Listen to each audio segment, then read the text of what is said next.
to wrench anything. So it's almost in a weird way like harder to like get, because it's like they're wiggling around and I don't feel comfortable like getting an entry like that, like because I just don't know if they're gonna go the wrong way with it. We good to go? Yeah. Okay, sweet. What's up, guys? On today's episode of Santa Cruz Medicinals Radio, I have my buddy Benji Silva here. Benji, I've known you for I think over a decade now. Yeah, which is time. awesome. So Long time. I started out training jiu-jitsu in Palo Alto with Benji. You are a Kyotera black belt, and because you're very modest, I will give your intro. If you are a Kyotera black belt, there's a lot of black belts out there in jiu-jitsu, but right now, currently, there's probably 5 to 6 gyms in the world that have like elite competition, consistent black belts, and it's just a different thing. So if you train at a small gym somewhere in the United States and you have a black belt, there is a vastly different level of black belts, and Benji is part of that elite crew over there in Kyotera, and these guys crush it. They go to competitions like ADCC, IBJJF, all the elite competitions, and they do very well. They have world champions there, and so yeah, you're one of the, you know, in a broad scheme, you're one of the better jiu-jitsu people in the world at your weight class.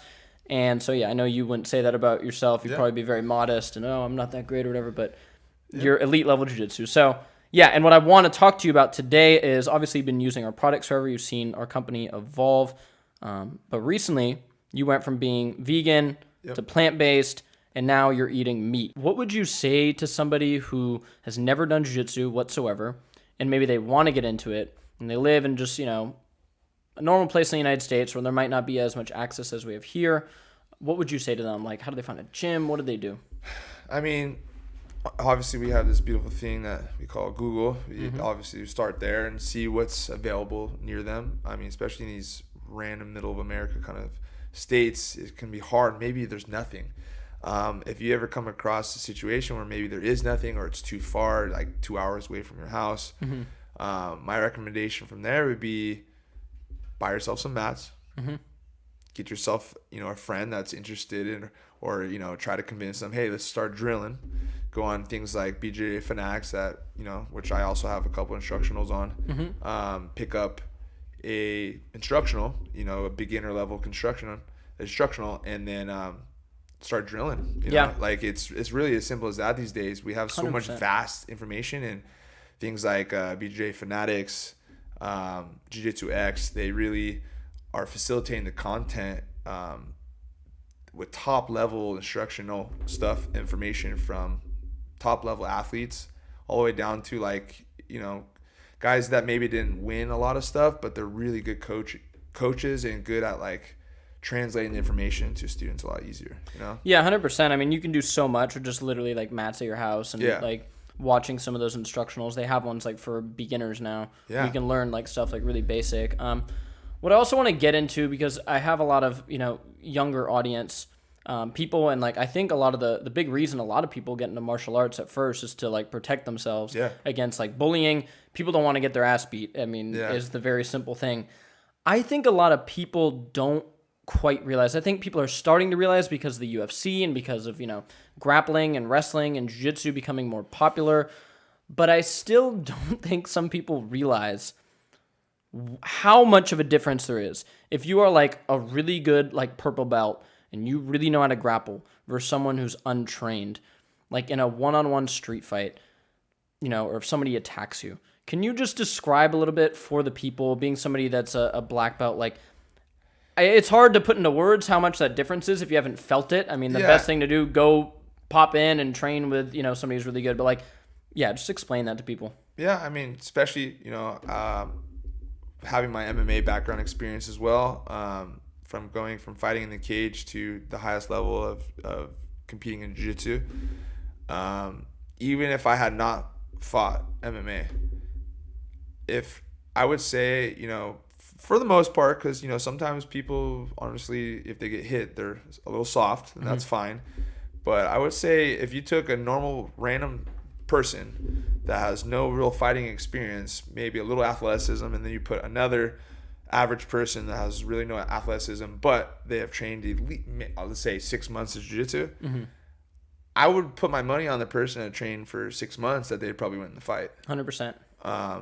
and that could be just being biased because we're from, doing jiu-jitsu, but out of all the martial arts, I've been doing martial arts since I was 10, from Kempo to Muay Thai, boxing, judo, jiu-jitsu. So, I mean, out of all the martial arts I've trained, the most effective overall always goes back to the grappling. I mean, if you see all the top guys in the UFC that are winning, most of them are all grapplers. They have good striking, but they all have like a grappling background. Yep, 100%.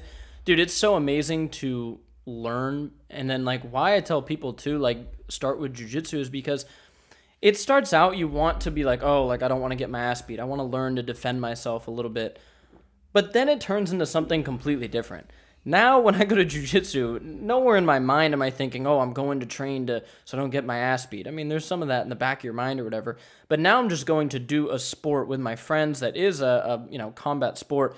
But like the community aspect of jiu-jitsu and the lessons you learn there and just like the community that you learn there, like the people I meet through it is why I still train jiu-jitsu. Yeah.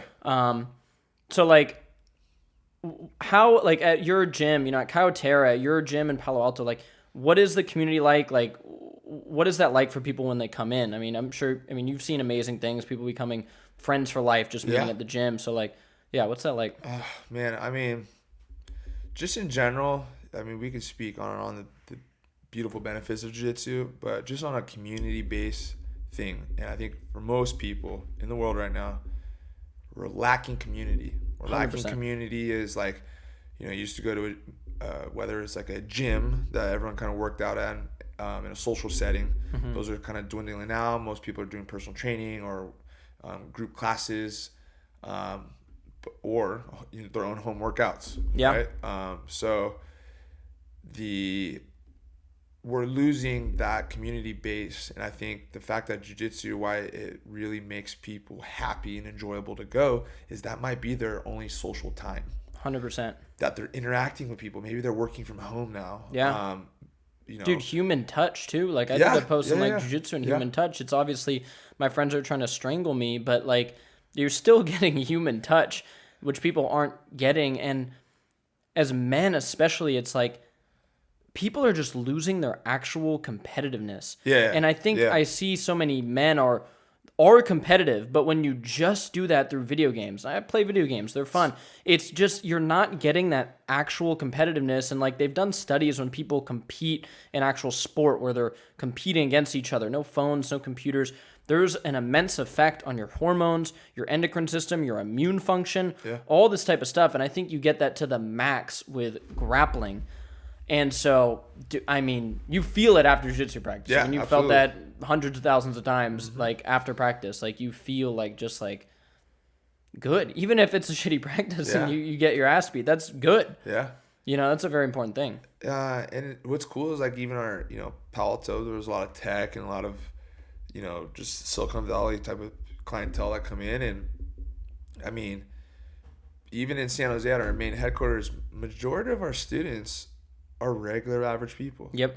Our comp team, we have a decent sized comp team, but I could count on two hands how many are actually competitors out of our gym. There's people who compete that are hobbyists in our gym, but as far as like full-time, athletes, there's probably like 10 of us in there. Yep. So the fact that our hobbyists can still hang with us in night classes and train, some of our hobbyists really can give you a run for your money, and they work at Google or they work at Tesla or something. Yeah. That's cool. That's 100%. Super rad. The fact that, a soccer mom or a school bus driver could come in and learn a new skill set after 30 years old is an amazing thing. Maybe someone, like for instance, we have a lot of older people coming in and joining, which is beautiful. Yeah.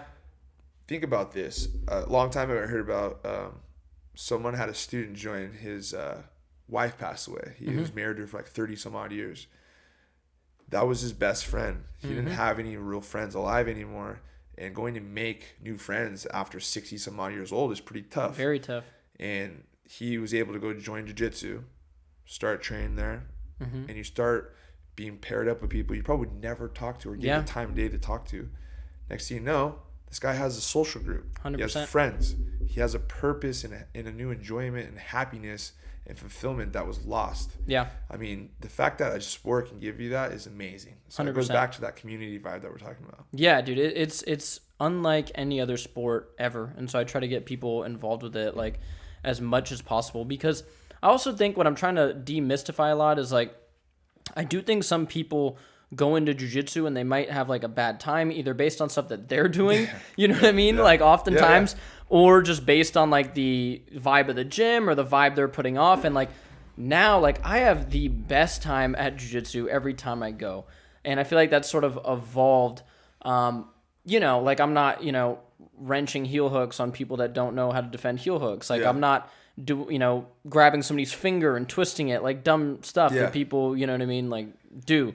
So I guess what are some of the things for somebody like they're like, okay, I want to go to jiu-jitsu, but I don't want to be a dick to anybody. Yeah. So like obviously some of the stuff like learning how to tapping early, you know, stuff like that. But yeah, what would you recommend for that person? Because you were really good at coaching me like early on, like how to roll with a black belt. Yeah. It's a way different thing. When I roll with like Alan at open mat, it's a way different thing because there's no way I'm going to beat Alan Sanchez ever in jiu-jitsu. It's not going to happen.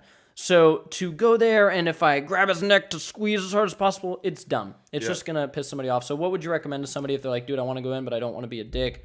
What do I need to know? Yeah, I mean, simple stuff. Like, let's start with just random things that I think everyone should just have as a good habit. Good hygiene, clipping your nails. Yep, no fingernails. Start with there. It's such a simple thing. Because, I mean, the amount of times I've been scratched. I mean, look at my eye right now. I got poked in the eye yesterday from someone. There's a good example. Don't reach your fingers toward people's face. I mean, obviously, if they're shooting in, it happens. But, I mean, this is, you know, act of a blue belt. Yeah. Right? I mean, it happens. But, I mean, for a normal white belt coming in, good hygiene, clean the nails, toenails, you know, all that funk, and then not smashing all your weight. Like if you're a bigger person too, if you go with a smaller person and you think that your size is gonna matter, especially if they have some experience, you're gonna be in a rude awakening for the most part for your ego.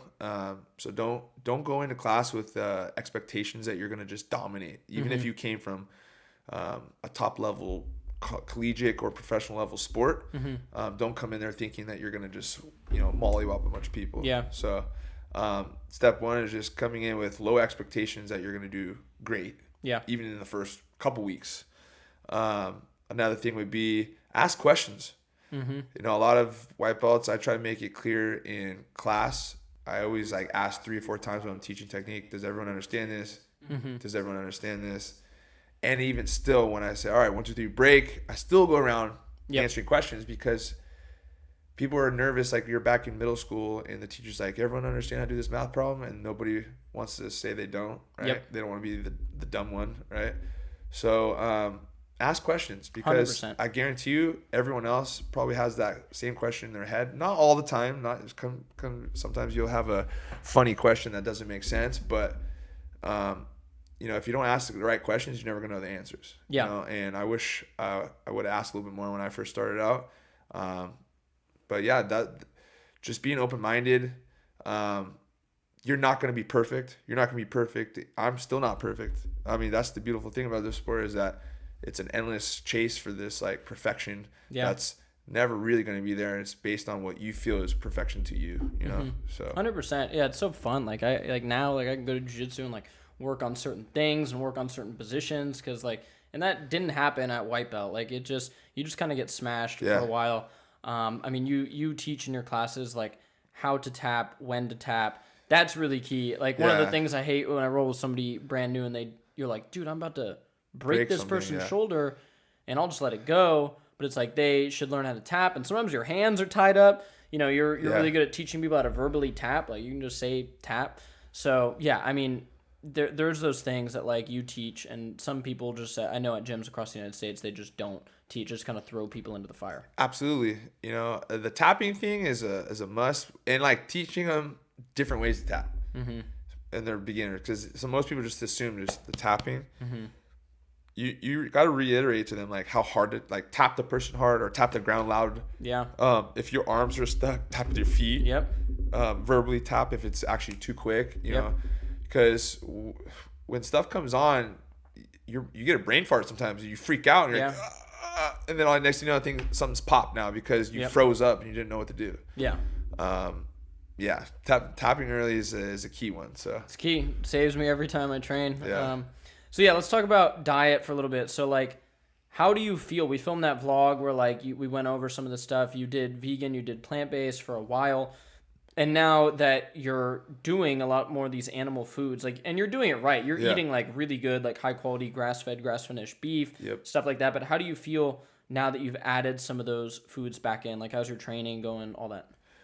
Really, really well, especially on the like performance side of things and gaining muscle mass. Because I wasn't getting that same amount of like muscular growth, and especially for any of my vegan followers or fellow vegan athletes that are out there, it's not that I wasn't able, because in my opinion, I was one of the bigger vegan athletes. 100%. But I just wasn't getting that extra like muscle tightness and density that, especially because I do carb cycling and tracking my macros, it was just like so hard to get the amount of protein in I needed without like overdoing my carbohydrates. Yeah. It had its pluses and minuses. There's some good things I could say about it, but the overall, how my body, how I'm feeling, how the like anxiety from like food anxieties, you know, I'm not stressing on like, damn, dude, I'm so hungry right now. I gotta go cook all this shit because like it's plant based and it's not, you know, a lot of stuff's not pre-made pretty much. Yeah. So, you know, now I can eat like a Paleo Valley beef jerky stick on the way home. And like, you know, I can get quality sources of protein in fast if I need to. Yeah, I think for athletes too, it's like, you know, with including some of these animal foods, it's like you have bioavailable B12, you have creatine, carnosine, a lot of these things that just get depleted in athletes, especially heme iron, you know what I mean? Like you have all this like blood pumping through your muscles as you're working out, and like your mitochondria too. I think there's a big effect with that, with eating really good healthy animal fats and animal proteins. And like you said, and this is what I say to people, like people come at me in my comments, they'll be like, I'm vegan, I'm a bodybuilder. I'm like, yeah, you're probably crushing it. Like, bro, you did amazing vegan and plant-based. And like, it's funny, people would sometimes make comments on videos like, oh, beat any vegan up. And like years ago I would comment, like I would tag you and I'd be like, for sure, bro, no, that's not how life works. Like, you know, Nick and Nate Diaz, like they're plant-based. I think they eat fish and eggs or whatever. But like, what I can say is like that it, you know, people also bring up, DK Metcalf of the Seahawks, he eats a bunch of candy. And it's like, for sure, dude. But like, overall, what I think is, you know, eating real unprocessed foods, eating really good sources of animal protein and animal fat is just the best diet for an athlete. You can play around with the carbohydrates, you can play around with some other stuff, but like, so you're feeling that in practice and stuff. You're feeling better. Yeah, and especially like as far as like, again, going back to recovery, you know, like during the day, I'll try to have, you know, more like chicken or turkey in the midday, just as easier to process a little bit in my digestive tract. But then like in the evening time, I'll load up on like some steak, beef, you know, ground turkey some nights. But I really try to, and then like high quality sources of a lot of avocado, a lot of good fats, you know, the coconut oil from you guys. Absolutely. Constantly cooking with that just to get my good fats in there. Yep. I mean, I feel optimal, to be honest with you. Waking up less sore. That's definitely very apparent. Your recovery is probably just increased a little bit. I think one of the problems with the vegan diet is to get that protein, it's going to be from soy, pea protein blends. I mean, honestly, we could get into, you know, brown rice protein, but in all honesty, the most popular ones are soy and pea protein. Yeah. And what I worry about with those, we could get into, the debate about testosterone and soy, but the thing that I actually worry about is lectins. Like, it's a bit hard on the digestive system, and people will say, lectins aren't an issue, but I just disagree with that. I think that soy protein and pea protein are not as bioavailable as like this beef isolate protein right here. Yeah. Or like eating a piece of meat. I think where plant proteins are interesting for athletes is that, I mean, dude, you're training so often. Yeah. It's insane. So like that's why this protein powder comes in handy, because for athletes that are training like you, like multiple points throughout the day, I do see how, eating like a big, steak meal, you're going to need to allocate 3 hours to digest that. Yeah. So I get that. And that's why we've come out with like the protein powder and stuff like that. But overall, if I was a professional athlete and training at multiple points throughout the day, I would rather do that like big meal at the end of the day and get those nutrients than like just kind of like do like less bioavailable protein at multiple times throughout the day. Yeah, absolutely. I mean, even like for the longest time, even when I was still transitioning into like bringing a lot of animal products back, I was big on more pea protein versus like soy proteins. I was like trying to, keep as less soy as, out of my diet as possible. But in general, I always would be like, oh, well, I don't get like bubble guts or like, upset stomach from like trash whey protein that I would get from, trash whey protein.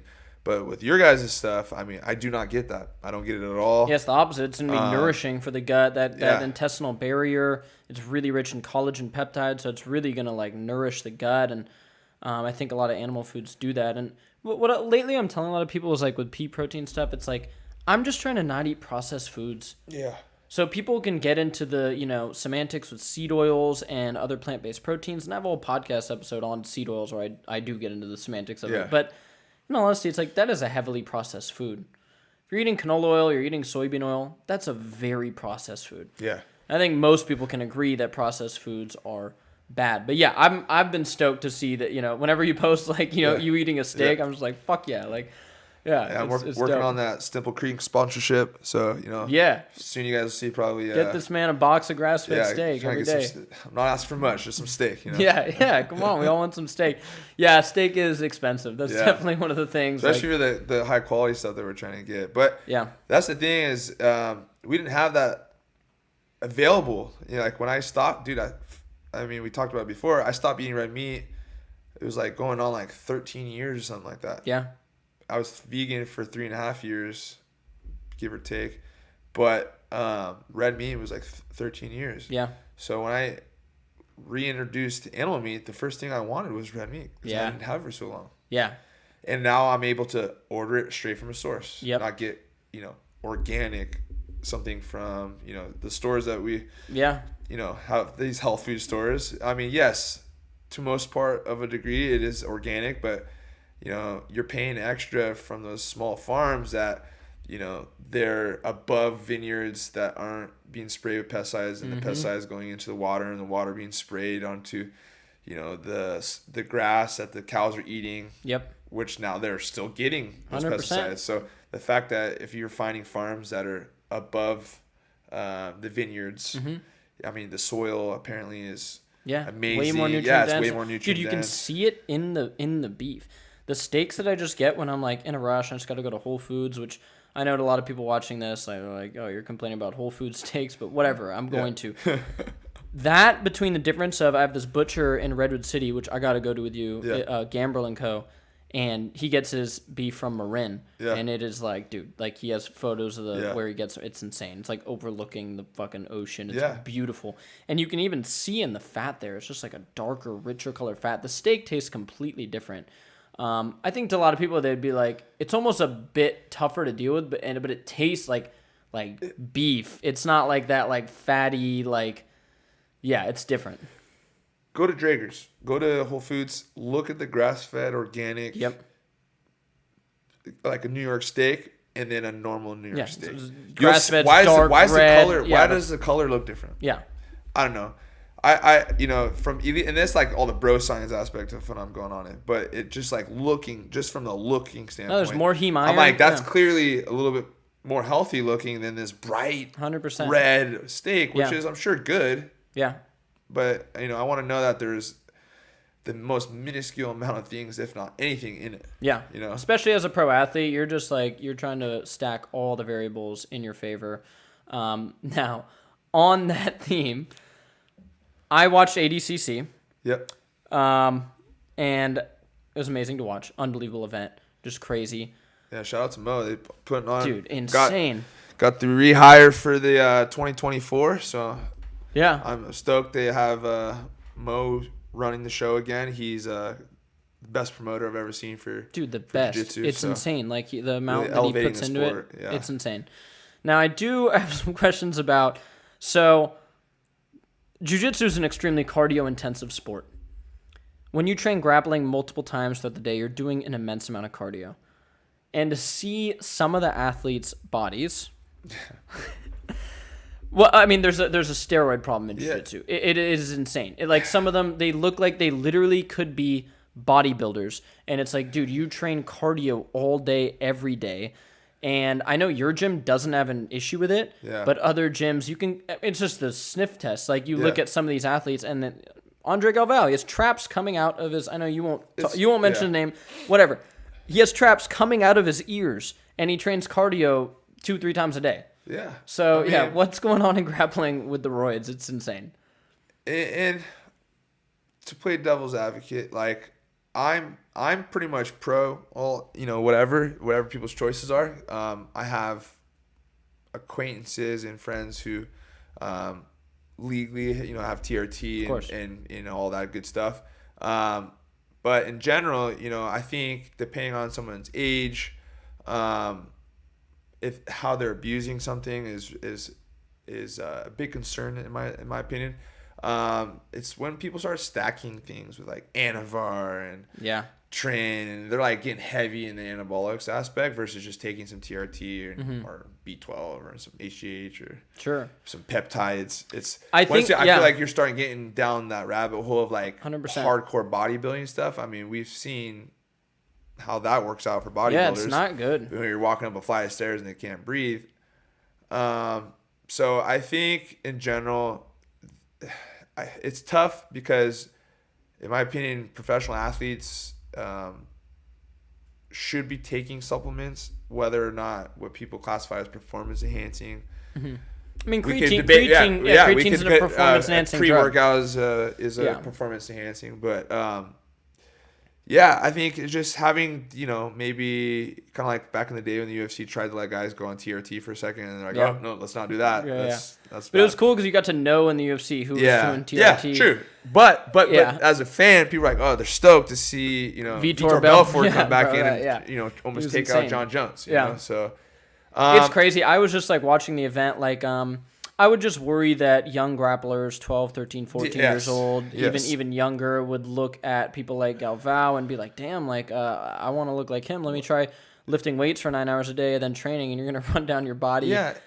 It's insane. What I see so much, because I'm doing this like weightlifting journey. I'm doing some bodybuilding style now to like, gain muscle, because on TikTok, that's what people like, that, and I'm like, I'll join this journey with you guys of bodybuilding. It's fun. Within that community, there's so many people who just are blatantly using steroids. Yeah, absolutely. And I'll talk about someone in my community that, Liver King. Liver King gets accused of roids all the time.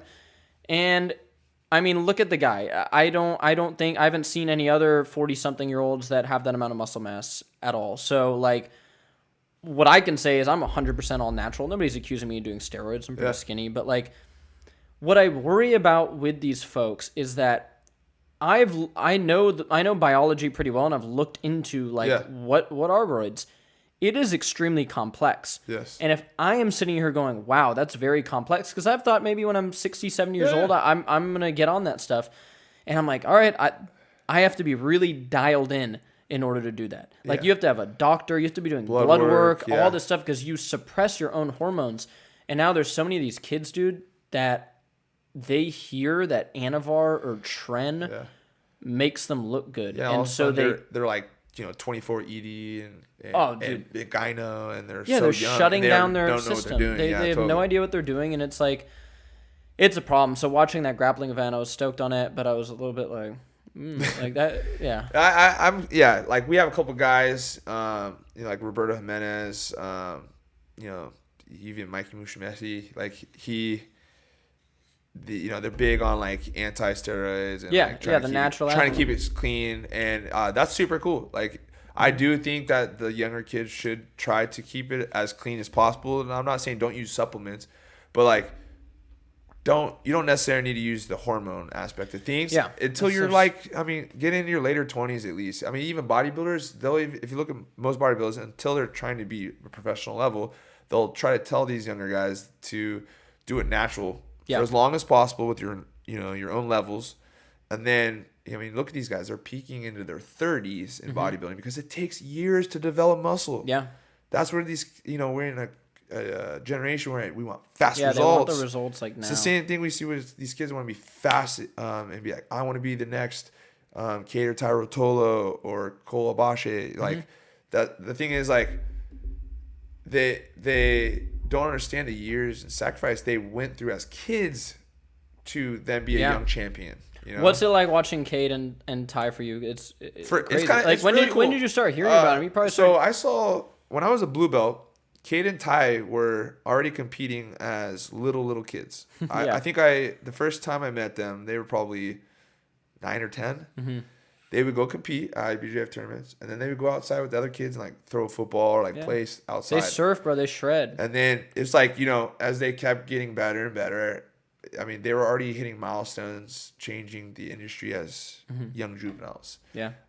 It was just a matter of time. I just knew once they really started maturing, they were going to be something special. And shout out to both of those kids. I mean, they were amazing kids. Yeah, they're crushing bright future, nothing but humble individuals. So, yeah, dude, it was amazing. Killers, obviously, on the map. Amazing to watch his run. Yeah, I like the style. I think Cade has ONE FC belt fight. He's this weekend over there in Singapore. Yeah, he's out there.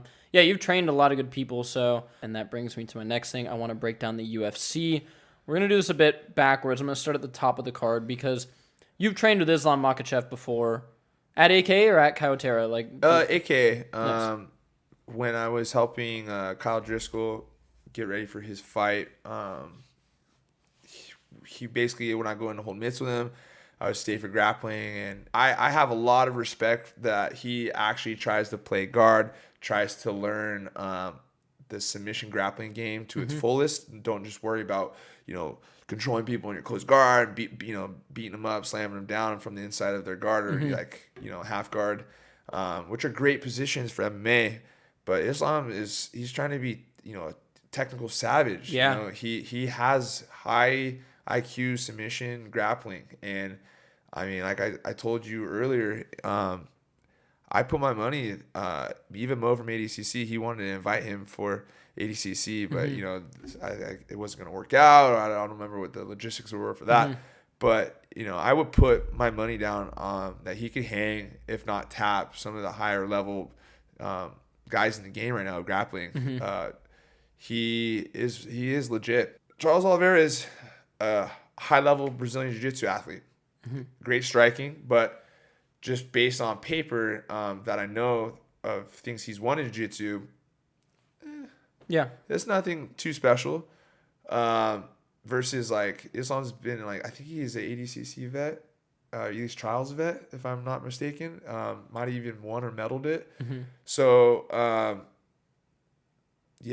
mean, just the fact that I've recently grappled with him, I would highly put my money that Islam, in my opinion, is going to submit Charles. The Dagestanis, like their grappling system, watching it, it's like it works so well for MMA because it's built for MMA, Sambo, and like their control up against the cage, they seem like they have like deep systems for wall offense and stuff like that, where some other jiu-jitsu guys, like, when you're grappling, you're not oftentimes grappling against a wall or like using a cage, where, I mean, you have a cage built into your garage in your house, so obviously you deal a lot with that, and Mason and you have both grappled in submission underground, which is in a cage, but like, how does that differ? Like up against the cage, there's certain positions where like, oh, I can't go to a head and arm here because the cage is in the way. Oh, I can't take the dude's back because I can't slide my knee up because the cage is in the way. So like, is that a full-on system in of itself? Absolutely. Especially some of my clients that just want to train boxing or jiu-jitsu or MMA. I think just the average fan doesn't realize, if they've never actually had to do wall work, how physically exhausting it is. It's probably, in my opinion, one of the most exhausting parts of a fight. Yeah. Striking, man, that's exhausting, but it's when someone puts you against a fence and it's the pressure from like pushing off your toes at that angle. I mean, I used to just drill rounds after rounds, like wall drills. Like Jake would have us, grabbing the back of people's knees, shoulder in, and then like try to finish off the wall. Mm-hmm. It becomes a skill set, learning how to not get taken down off the wall. Yeah. And how to keep someone on the wall. Yep. And how to put them down and they get up, put them back down.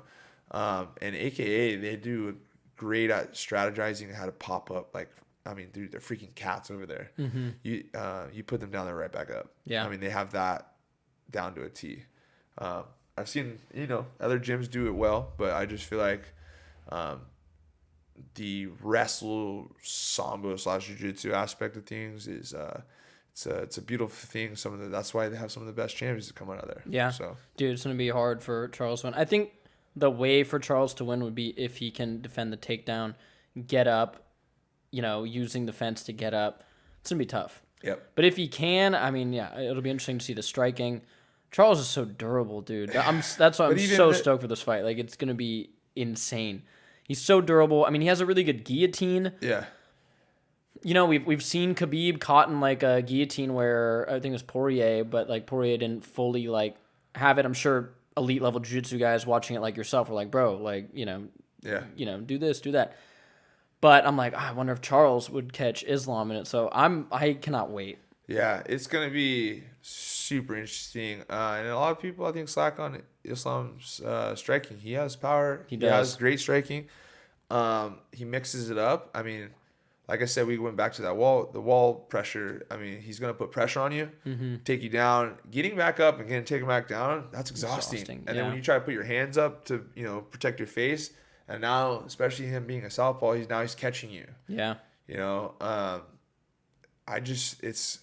I don't see overall in the grand scheme of things where Charles is going to win. I just feel like the striking exchange, I could go either way, but the grappling exchange, I just don't see him out grappling him or out submission grappling Islam. Yeah, the really cool thing about that like Dagestani grappling system too is how they've developed positions where you are going to get hit in the face, yet you're controlled. And it's not like, you're going to get hit in the face so hard that you're going to get knocked out from, ground and pound, but you're going to get hit in the face hard. My buddy Ian, who's a brown belt at 10th Planet, he'll just mess around with me and he'll put me in that Dagestani handcuff position. And obviously there's no strikes in jiu-jitsu, but it's like his left hand is right there where my face is, and I have no arms. I'm pinned. And if this was a position where you could hit me, it's just you're completely done. Yeah. And Khabib was so good at that. It's insane. So like I think those dudes, they're gonna be really tough to beat. The next fight under that is Aljamain Sterling versus TJ Dillashaw. TJ coming off that, he dabbled in the anabolics a little bit, or I think EPO. Yeah. But who do you have in that fight? I want to go ahead and say TJ. I'm big in TJ too. From he's a sack boy at a Uriah's gym, or was, and then now he's doing his own thing. But he had that long layoff, had some bumps in the road, injuries, but when he's on, and I mean the guy can strike from all sorts of angles. He has good wrestling, good scrambly-ish submission attempts. I wouldn't say he has like the greatest jiu-jitsu, but overall, I think he has the better package in this. And I don't think Aljamain is going to be as ready as I think he is anticipating, because TJ has been out. So like there hasn't been really anyone like TJ in the scene for a bit. Dude, I've just heard that he looked good in his last fight too. So he did. I've just heard TJ is just insane. Like the Kobe mentality, just like insane. Like, dude, he sleeps in like the wrestling room right now, and it's like I did a post on my TikTok. I'm like, bro, he has kids and a wife. Like, that's not healthy, but that's what you kind of want out of a fighter. Like, you might not want them to have the healthiest like life. Like, I feel like he's so obsessed that like I just wouldn't bet against him. And then Aljo got the belt by beating Piotr Jan, and he would get to those positions where like he would shoot that takedown, like kind of get to his back. I remember he had like the body lock on him a lot. I worry that Aljo is not going to be able to take TJ down like No. that. TJ's really, really good wrestling. So then it's on the feet. So then and he's forcing him to strike. Yeah. And that's going to be a dangerous mix. I mean, look how he got outstruck from Peter Yan. Yeah. So, yeah. I mean, the fact that Peter Yan was just tagging him up. I mean, Peter Yan's got amazing striking too, but DJ is just so versatile. Mixing his wrestling up with strikes, like faking takedowns for strikes or kicks off of him. He's dangerous. So, it should be exciting though. It should be a good matchup. I'm very, very interested to see that fight. It could go either way, but I'm gonna go ahead and go with my boy TJ. So. Yep, I got TJ in that one too. One down from that is Piotr Yan, Sean O'Malley. I'm stoked for this one. Yeah, it's gonna be insane. Who do you got in that one? Man, just due to my boxing background, a lot of people don't know because obviously when I was fighting MMA, I was also doing amateur boxing on the side of things too, and grew up doing boxing. But I mean, both of these guys have great boxing experience. Peter has great boxing experience, but the thing is, I mean, how can you go wrong with Sugar? I know. Sugar Sean, yeah. I mean, his boxing, he's long, he's confident, he believes in himself. You can see it. He truly believes in himself and his skill sets, and it shows through his performances. And not to mention, he trains with legit grapplers. He's got Tim in his corner, which is he has great jiu-jitsu and great striking knowledge. But also, he trains with Tiquinho. Tiquinho is the ADCC champion and multiple-time vet. He's a multiple-time world champion and Pan American champion in jiu-jitsu. I mean, he's training with one of the best littler guys in grappling, who also has UFC experience as well. So I just really feel that the complete package, as far as like if this shit goes to the ground, it's gonna be Sean.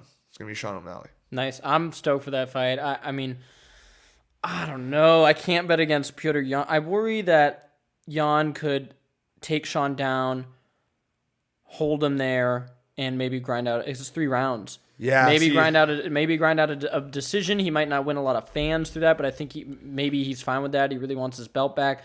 I think he could do some work with the leg kicks. But Sean does have that just explosive, like. He's got pop. Yeah, he does. He has snap pop, and pop. dude. He knows how to crack. He knows how to crack the punches. So does Peter, but the thing is, like, he's more like real quick, pop, pop, pop, and then he off access, moving his head. Where Sean's just in your face, mixing up, changing stance, just throwing a spinning heel kick. You don't know what the hell's gonna happen. Yeah. So the fact that he's very unpredictable. You look at certain guys who are successful in the UFC. They're freaking unpredictable people. Yeah. Look at Al Kakui. TJ's a perfect example. When you don't know what's coming, it's the shots that you don't see that are the dangerous ones. Yeah. If you're predictable, if you're just like 1-2, and just very basic, clean punches, yeah, those win fights. But then when you get matched up with someone who's like kind of controlled chaos, it's dangerous. Yeah, 100%. Yeah, I'm stoked for that fight. I mean, I think the big difference there, it sounds like it's going to be Sean's jiu-jitsu. Yeah. Like if Piotr takes him down and he's in some danger, that might, bring the fight to its feet, where I think Sean could definitely win.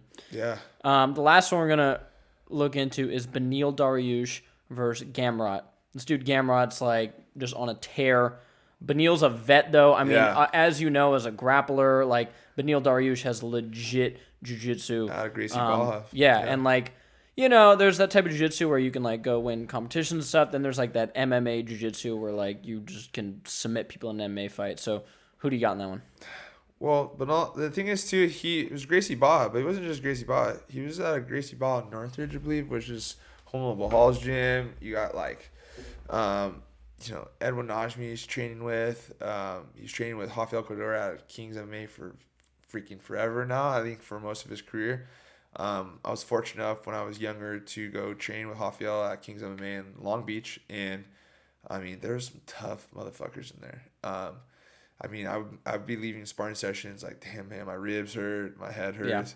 Yeah. But I mean, Rafael's over the years, I mean, from Pride to UFC, he's pumped out Anderson Silva, Vanderlei, Verdum, Rafael dos Santos, I mean, he was Mike Tyson's for his little exhibition match. Pass for Mike Tyson. You know, it's like the guy has amazing striking experience, knowledge, and instruction, but not to mention his vibe and his presence and positivity in practice is like pretty cool. When I was young, I was like, man, I want to be like when I'm a coach, I want to be like that, because like he like made everyone have fun at practice. Like we're in a pro practice and he's like just making the community aspect of it fun. Like, yes, we're here for business, but like we're brothers and sisters, and we're all here chasing the same goal, and like just a great vibe. Like as serious as they are at sparring and the training aspect, he brings a good positive vibe and light into the gym. So I just think, I mean, look at even that one UFC replay that he went to war with. I don't remember that guy he fought. He was like losing the fight, came back out of nowhere, and then knocked the dude out. So he has striking. Forget just his jiu-jitsu. The guy has hands. He got hands and kicks. He does. So it's gonna be Gamrot's hardest fight. Yeah, like no doubt about it. I think. Yeah, I mean, if Gamrot can get past that, then it's like okay, like dude, title shot, like for real, like for sure. Beneil Dariush is like such like a underrated fighter. Underrated. I think Beneil at this point, like, if he has a good finish, whether it's a submission, TKO or knockout, I think finally the UFC needs to give him the opportunity. 100%. But we know how it is, the politics, and he's not like that. He's not going to get out. I mean, he's not. Certain people aren't the most charismatic and can't sell. So I understand the entertainment side of things. So he's just hella respectful, bro. He's not going to get on and like yell at somebody and like call somebody out. But like, he's an amazing fighter. Dude, I'm stoked for the UFC. Oh my God, I cannot wait. It's going to be amazing. Well, that pretty much covers it. So if you are in the Bay Area and you want to train with Benji, well, even if you're not in the Bay Area, because you're seeing clients on Zoom too, for actual like personal training, diet, nutrition, all that type of stuff. Jiu-jitsu seminars if you want to have them out to your gym. Where can people find you both in the Bay Area and then if they're not in the Bay Area? Currently, my new gym true movement will probably be done around April, May of next year. It'll be in Redwood City/Menlo Park. But in the meantime, you guys can find me at Kyle Terra Academy in Palo Alto, California. And I also teach at the headquarters in San Jose once or twice a week as well. You can hit me up on my Instagram at bsilva jiu-jitsu for any seminars or privates. You just shoot me a DM. But other than that, just hit me up on there. Stoked. Benji, thank you so much. I appreciate it. Thank you. And let's see who wins the UFC on Saturday. See how the picks do. Yep, absolutely. Sweet. Thanks, brother. Stoked. Thank you.